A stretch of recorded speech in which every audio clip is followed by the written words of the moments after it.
नमस्कार। Shri Jagannath jewellers अन्नपाल Bhadrak Tatiya glass चामचा आपण देखुचंती।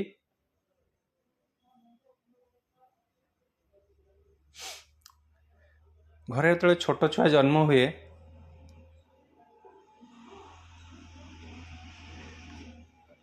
समस्त मामू माई थे। मामू माई मैंने बेसिकाली ये जिनसटा दियंती। मामू माई मैंने ही बेसिकाली ताटिया चामच ग्लास दियंती।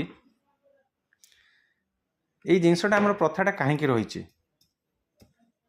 छोट छुआटे जो जन्म हुए आम समस्ते भावती जे ता देहटा भल रो, ताकू रोग न हो,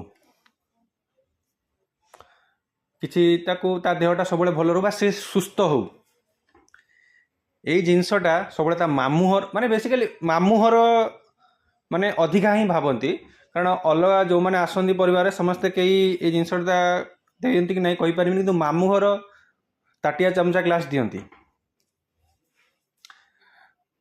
समस्त लाइफ रे मामूहर थाए कि मामूहर जिनसटा को आम के सेयार करती ना। छोट बेलू आम भल रहा कि नहीं मामूहर बेसी चिंता करती। मामूहर इम्पोर्टान्सटा बहुत। ताटिया चामुचा थाली एक सब दियंती एथिपाई ये जिनसटा ये जिनस आम जब खाद्य खाऊँच माने एटा कहते कीटनाशक आंटीबैक्टेरियल गुण यार सिल्भर रे अच्छी। माने या धर कीटाणु इधर खाद्य खाऊँच कीटाणु बा ये माने फंगल्स जहाँ भी अच्छी खाइले जिनसटा आपणकर बैक्टेरिया जिनस ए रहे ना, रुहे ना। ए बैक्टेरिया जिनस ए रुहे ना।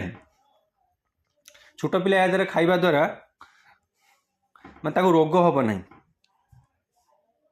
बेसिकली रोग हम ना। जब रोग न हो भल रुस्थ आ जड़े शरीर जब भल थाए से मेंटल पीस भी तार ठीक आपण शरीर जदि सुस्थ थाए गोटे छोट छुआ सुस्थ थाए परिवार भी खुशी समस्ते आपण हूँ मु हूँ जो शरीर सुस्थ थाए समस्त हेल्थटा बेटर रही।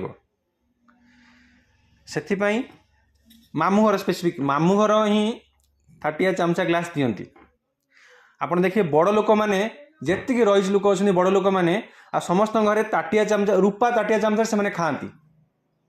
खाइबा द्वारा कौन है कि रोग प्रतिरोध शक्ति एते माने एथिरे खाइबा द्वारा आमर माने जेहेतु एटा आंटीबैक्टेरियल गुण थाए रोग माने आमर रोग प्रतिरोध माने इम्यूनिटी सिस्टमटा आमर बढ़ी जाए। इम्यूनिटी बूस्टर आमर हुए जहाँद्वारा आम रोग कम हुए।